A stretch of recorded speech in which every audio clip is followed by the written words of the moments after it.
In today's lecture, we are going to see the calculation of number of wave functions in an energy band. And we will also learn how to find the maximum number of electrons accommodated by an energy band. Actually, this idea is quite important for explaining the distinction between metals, insulators, and semiconductors. So it is a short lecture, and you will find its application, as I have told you, in explaining the difference between metals, insulators, and semiconductors. But it is a very important concept in competitive examination. Such questions is actually asked. Okay. So now let us see. Till now, we have discussed the problem of a one-dimensional crystal lattice, which was infinitely long. Okay, and you have seen that in case of infinitely long one-dimensional crystal, in accordance with the Bloch theorem and in accordance with KP model, there exists allowed energy band and the forbidden energy gap. Actually, two successive allowed energy bands are separated by a forbidden energy gap. You have learned till now. Okay, as you can see in this figure, I have actually shown here two allowed energy bands. This is your first allowed energy band, this is your second allowed energy band, and it is separated by this forbidden energy gap here. You can see this is your forbidden energy gap. And actually, in any band, you can see the energy of the electron varies continuously. Okay, at the bottom of a band, energy is lowest, and at the top of a band, energy will be highest in that particular band. So energy is varying continuously here. Okay, in other words, you can say that in any band, the distribution of energy is continuous. Okay, but this is the case which we have already discussed in very detail in case of a one-dimensional crystal which was infinitely long. Okay, but think what will be the difference when we will talk about a one-dimensional crystal lattice of finite length. In case of finite length crystal, there will be some difference. And our prime aim of this lecture is to find how many wave functions will be in a energy band in case of a crystal of finite length. In other words, you can also say that our aim is to find the number of k values, where k is actually the wave this is actually the wave vector, and you know the value of k is represents the state of the electron, so or state or quantum state. So our aim is to find the number of quantum states in an energy band. Although energy is varying continuously, but what will be the total number of quantum states in a particular energy band, our aim is to find in this lecture. Okay, so let us see how we can do this. As I have told you that our aim is to find what happens in case of finite crystal, that is a crystal of finite length. Actually, in this case of finite length crystal, the situation will be something different as in case of a crystal of infinite length. Okay, and for this, let us consider a one-dimensional crystal of length L. Okay, the length of the crystal is L, and it is a one-dimensional crystal. And as I have told you, our aim is to determine the number of possible wave functions. And when you say number of possible wave functions, that means you are going to calculate the number of quantum states or k values per band. That is how many quantum states are in a particular energy band. Our aim is to find, and once you know the number of quantum states, then you can easily find how many electrons will be in that particular energy band. Okay. So now let us see. As you know that inside a crystal the potential is periodically varying, and so the wave function has the valid wave function satisfies some periodic boundary condition, and according to the periodic boundary condition satisfied by the wave function psi, you can say that psi of x plus L will be equal to psi of x. Okay. But as you know, when you talk about the motion of electron inside a crystal, then you in accordance with band theory, then you have to think that electron is moving in a region where potential is periodically varying. And in case of periodically varying potential, what is the wave function of the electron? You have learnt in Bloch's theorem that actually in case of motion of electron in a periodically varying potential, the wave functions are simply Bloch functions. Okay, and Bloch functions are what? They are simply plane waves modulated by a particular function uk of x. So in this condition, you can say that these wave functions will be definitely the Bloch functions, because our electron is moving inside the crystal, and inside the crystal the potential is varying periodically. So according to Bloch's theorem, this psi of x will be given by e to the power ikx, which is plane wave, and times uk of x. So e to the power ikx has been modulated by this function uk of x. And you know this function uk of x is also a periodic function, and its period is same as that of the potential or that of the lattice spacing. Okay. So psi of x is equal to this much, and it has been written on the basis of Bloch's theorem. Now similarly, this psi of x plus L will be also a Bloch function, and according to Bloch's theorem, this psi of x plus L can be written as e to the power ik x plus L times uk of x plus L. Okay. But as I have told you earlier, according to Bloch's theorem, this function uk is also a periodic function, and so uk of x plus L will be equal to uk of x. Okay, satisfying the satisfying the periodicity condition.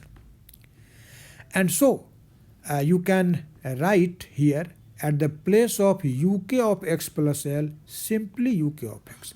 So psi of x plus L can be written as e to the power ik times x plus L times uk of x. Okay. So now you can see we have defined a psi of x plus L and psi of x on the basis of Bloch's theorem. Now let us substitute these values in this equation 1 here. So at the place of psi of x plus L and psi of x, we will substitute these values, and substituting that we get that this e to the power ik times x plus L, see here, this is value of psi of x plus L, times uk of x, and this will be equal to e to the power ikx times uk of x.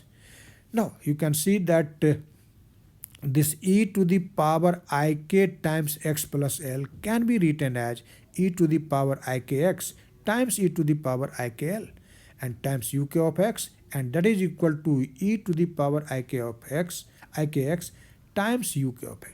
Now this uk of x and this exponents, this plane wave will cancel out, and so your result is e to the power ikl is equal to 1. Okay, but you know this e to the power ikl, this is simply cos kl plus I sin kl, and that is equal to 1. And you can also write it 1 plus 0I, because in LHS there is a complex number and in RHS there was only real, so I have written it in complex form. But you know, when two complexes are equal, the real part of the first complex will be equal to the real part of the another complex, and its imaginary part both and the imaginary part of both will be also same. So let us equate the real part and the imaginary part of the complex in LHS to the complex in RHS. And equating this, you can see this cos KL is the real part of the complex number in LHS and 1 is the real part of the complex number in RHS. So cos KL will be equal to 1. And you can see the imaginary part of the complex number in RHS is 0. So you can say that this sin KL will be equal to 0. Okay, but our aim will be fulfilled only after simplifying this cos KL equal to 1. Okay, so there is no need to write this. Okay, you know, if cos theta is equal to 1, then what is the general value of theta? General value of theta is 2n pi. Okay, so here you can see if cos KL is 1, KL will be equal to 2n pi, where n is equal to plus minus 1, plus minus 2 and plus minus 3 and so on. Although mathematically n may be 0, but as I have told you several times earlier, when you will take n equal to 0, the wave function obtained will be everywhere 0, which is not a real situation, and so here physically we cannot accept the 0 value of n. So the accepted value of n are plus minus 1, plus minus 2 and plus minus 3, and so you can say that this k is equal to 2n pi over L. So if you will substitute n equal to plus minus 1, plus minus 2, plus minus 3 and so on, then you will get that k is equal to this much. This is plus minus 2 pi over L, plus minus 4 pi over L, plus minus 6 pi over L and so on. Okay. Now see this equation number 2. Here this k is related to n. Okay. And so if you will take the differential of this equation 2, what you will get? You can see this dk will be equal to 2 pi over L times dn. And so this dn will be equal to L over 2 pi dk. But what is this dn? Actually, this dn is the possible number of wave functions in the range dk. It means when the wave vector varies between k and k plus dk, then in that region, that energy region, the total number of possible wave functions or the possible states, quantum states, will be equal to dn. So in dk range of wave vector, or you can also say this in this range of energy, because k is directly related to energy of the electron, and in this range dn is the total number of wave functions.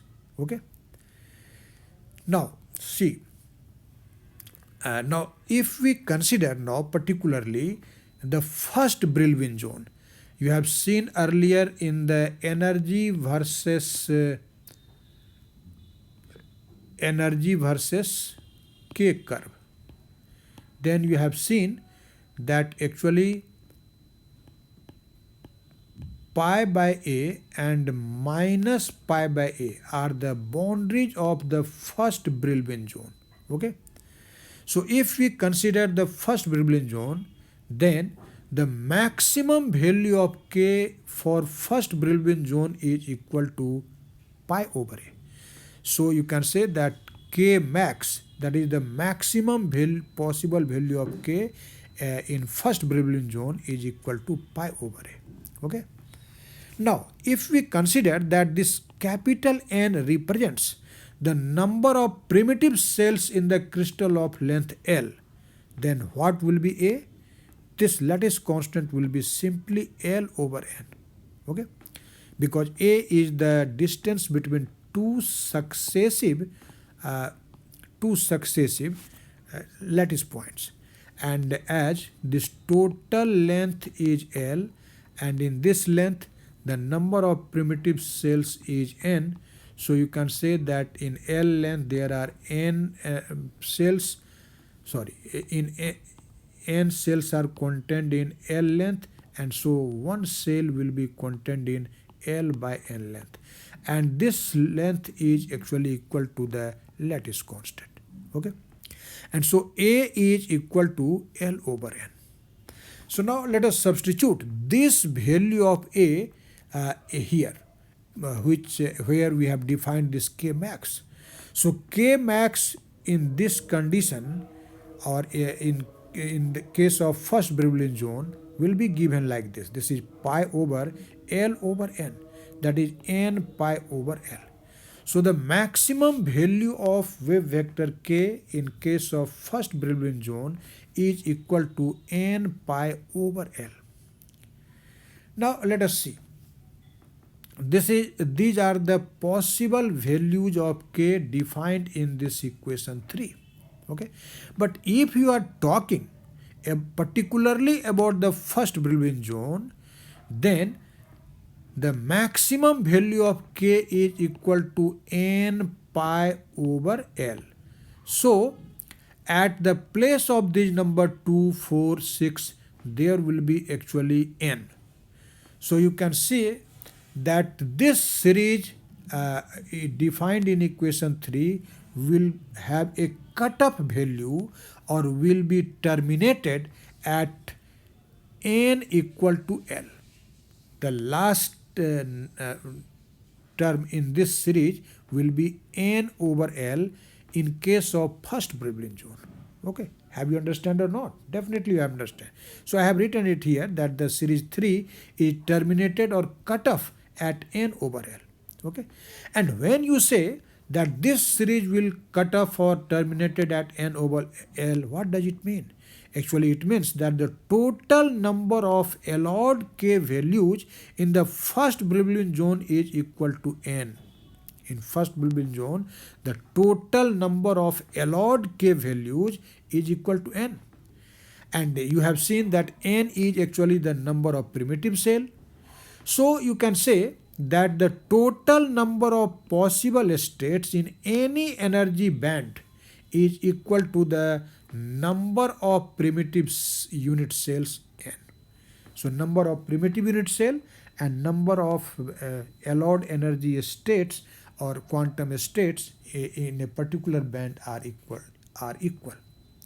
Okay, but what about the spin of electron? You know that the electron has two spin states, and both spin state, that is up spin state and down spin state, represents the different quantum states.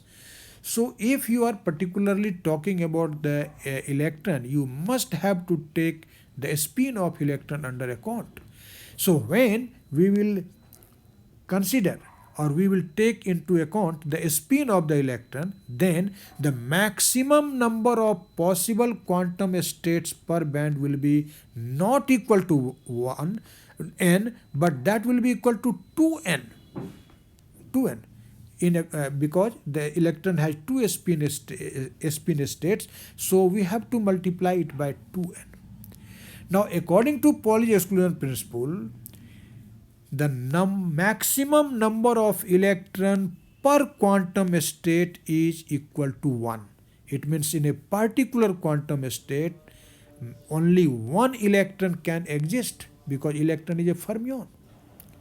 So if the maximum number of possible quantum states in a particular band is equal to 2n, so according to Pauli's exclusion principle, a particular band can accommodate a maximum of 2n electrons. Are you getting the things? 2n represents the maximum number of possible quantum states in a band, and so according to Pauli's exclusion principle, the number of quantum states is equal to number of electrons, because in one quantum state only one electron can remain. So what is the maximum number of electrons possessed in a particular band? Answer is 2n, where n is actually the number of the primitive cells in the length L of the crystal. Okay, so uh, what is the total number of maximum number of electron in a particular band? Okay, what is maximum number of quantum states? What is maximum number of wave function in a particular energy band? All these things we have calculated in case of a one dimensional crystal of finite length L. Okay, and I think definitely you have understand all these things very clearly. Okay, and as I have told you earlier, that this idea will be utilized for explaining the distinction between metals, insulator, and semiconductors in our forthcoming lecture. Okay, and that is actually a very important concept for your examination purpose. Okay, thank you very much.